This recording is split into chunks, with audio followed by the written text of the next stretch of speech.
Salut à tous, c'est AKW, on se retrouve pour le 13e AKW Vlog de la chaîne. Et aujourd'hui, on est à Sydney pour la première édition de l'Ultra Music Festival.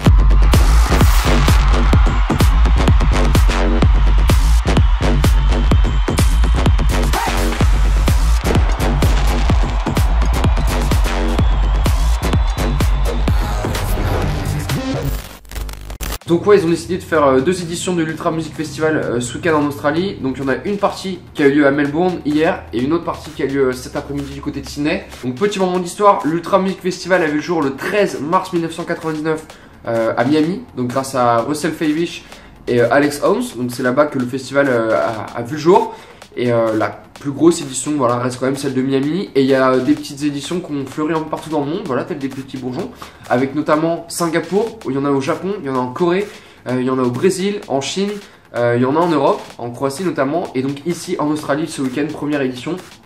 Donc nous on s'occupe de l'édition de Sydney, donc elle a lieu cet après-midi à Parramatta Park, donc c'est à 40 minutes de Sydney. Avec au menu du chef, on aura Martin Garrix, Marshmello, The Chainsmokers, Illenium, Slushy, Will Sparks. Et aussi une scène résistance avec Adam Beyer, Dubfire en back-to-back avec Nicole Moudaber et Joris Vorn. Voilà pour la line-up, il y a du budget, c'est impressionnant, mais c'est pas étonnant quand on sait que l'Ultra a généré 30 millions de dollars rien qu'en tickets sur son édition en 2013 à Miami. Donc c'est ouf, et cette année pour les 20 ans j'imagine même pas, donc vraiment ça va être hallucinant. Donc voilà pour cette édition qui se tient aujourd'hui donc à Sydney, sur laquelle on va pouvoir aller, ça va être vraiment cool, putain de festival, vraiment grosse organisation, c'est une usine le truc. Le festival intervient ici dans un cadre un peu particulier en Australie, puisqu'en effet le gouvernement mène une lutte sans précédent contre les festivals, en leur imposant toujours plus de normes de sécurité. Ça intervient après le décès de 2 personnes par overdose, donc notamment au festival Defcon 1.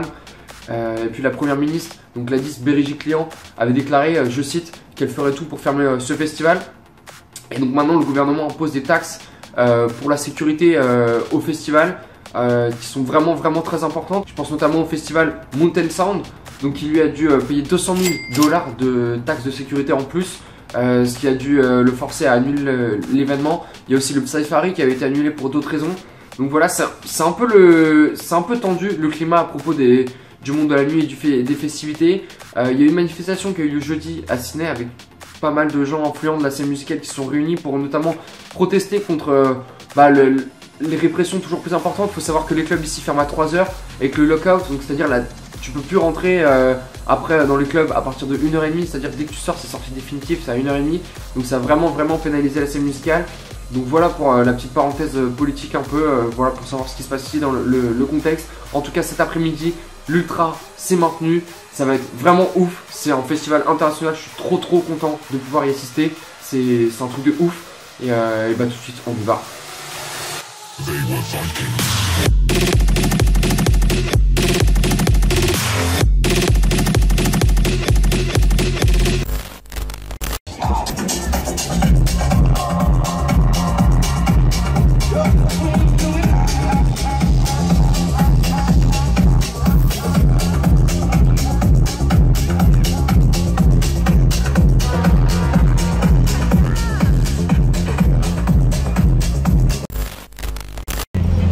Bien arrivé, c'est excellent.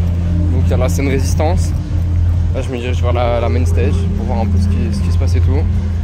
Il y a une autre petite scène aussi avec bien sympa là, des sons basse musique et tout, bien cool. Voilà, j'ai pas pu AKW Corp, on n'avait pas le budget pour faire venir toute l'équipe de cadrage. Je pense à Théo, Arthur, Tonio, Xea, voilà tous ceux qui m'ont aidé. Pas le budget pour faire venir tout le monde ici. C'est pas grave, je dirige vers la main stage un peu pour voir comment ça se passe. En tout cas c'est vraiment lourd ici, super beau, temps parfait.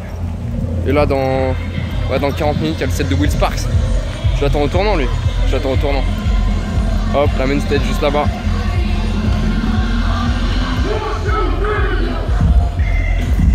On part en trap direct.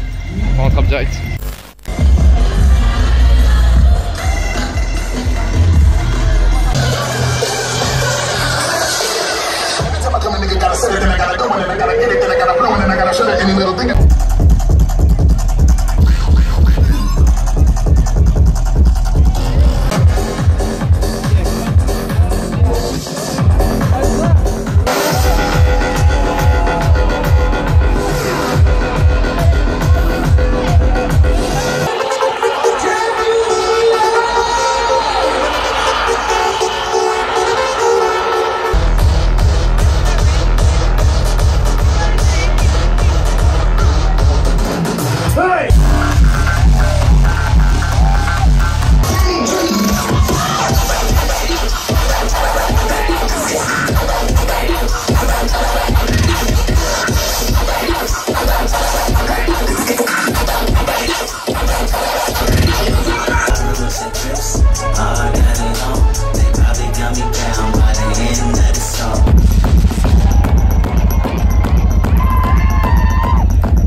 voir Garrix.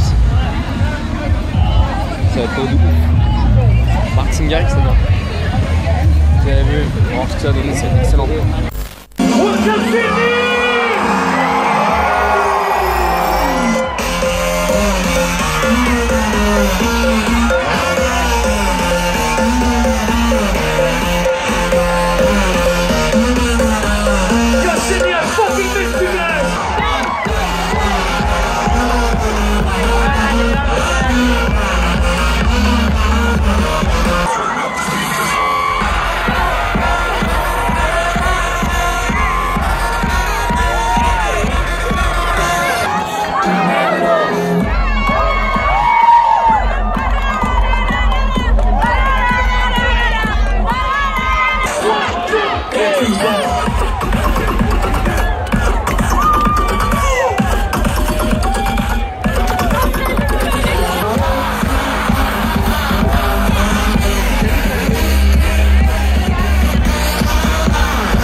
Et voilà, on s'est attaqué le vlog numéro 13. C'était très très lourd, vraiment putain d'expérience.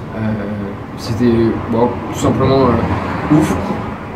Un petit résumé, un peu déçu au niveau de la scène résistance. Au niveau de la. En fait, c'était juste ouais, une scène montée sur une sorte de remorque.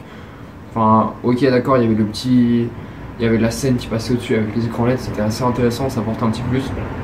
Mais j'ai trouvé que, voilà, au niveau de. Je m'attendais peut-être à plus que genre un écran LED devant et un derrière. Après, au niveau de la main stage, c'était grand, voilà, c'est large et tout. Ça vaut pas les scènes qui sont construites comme par exemple par Tomorrowland, mais bon, on sait que Tomorrowland a un univers et que Ultra c'est plutôt assez métallique comme scène. Mais c'est vrai que voilà, au niveau de la scéno, enfin. C'est impressionnant parce que c'est grand, mais c'est pas impressionnant parce que c'est design et tout, voilà, c'est des écrans LED. J'avais déjà vu cette configuration très métallique, c'était du côté de Lollapalooza à Paris. Bon après c'était en format plus petit et tout, mais dans l'idée ça y ressemble un peu avec les formes qui sont dessinées comme ça sur le côté pour les écrans LED. Donc voilà, au niveau des sets que j'ai bien kiffé, gros kiff sur le set de Will Sparks, c'était énorme en back-to-back avec Sound Bro. C'était vraiment très lourd. Il y avait des sonorités un peu trans, c'était assez sympa, c'était vraiment chouette. Après, au niveau des autres sets, Garrix il fait le taf, il reste vraiment dans son. Il y a la fibre Martin Garrix avec les titres pop un peu, les titres DM, voilà, il mélange bien, c'est assez cool et tout. Slushy, voilà, c'était pas trop ma cam, mais il a fait le taf. Il passait de temps en temps des sons un peu rap US, des bangers et tout qui passent en ce moment, donc c'était très sympa. Et après, au niveau des sets techno, donc Joris Van. Très cool, très bien, comme au set à Awakening, c'était vraiment très propre.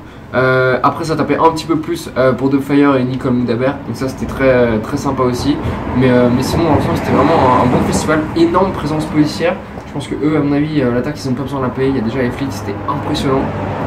C'était waouh. Au niveau des points d'eau il y en avait partout, c'était top. plein de toilettes et tout, vraiment très bien, très bon festival. On sent qu'on est level up, on sent un vrai truc. Donc voilà pour ce 13e vlog de la chaîne. Donc en espérant que voilà, vous avez kiffé, moi j'ai pris un putain de plaisir à y aller, c'était ouf. Donc voilà, au niveau des actus, bah, checkez bien ce qui se passe sur SoundCloud, sur Facebook, sur Instagram, voilà toutes les infos. Il y a les 2 clips qui sont disponibles sur la chaîne de Revision, donc pour les morceaux de l'EP Eat Your Jaws avec The Orem. Donc voilà, il y a des nouvelles sorties après qui sont prévues, et puis voilà. Passez bonne journée, bonne soirée, bisous à tous, c'était AKW, on est toujours en direct de Ciné.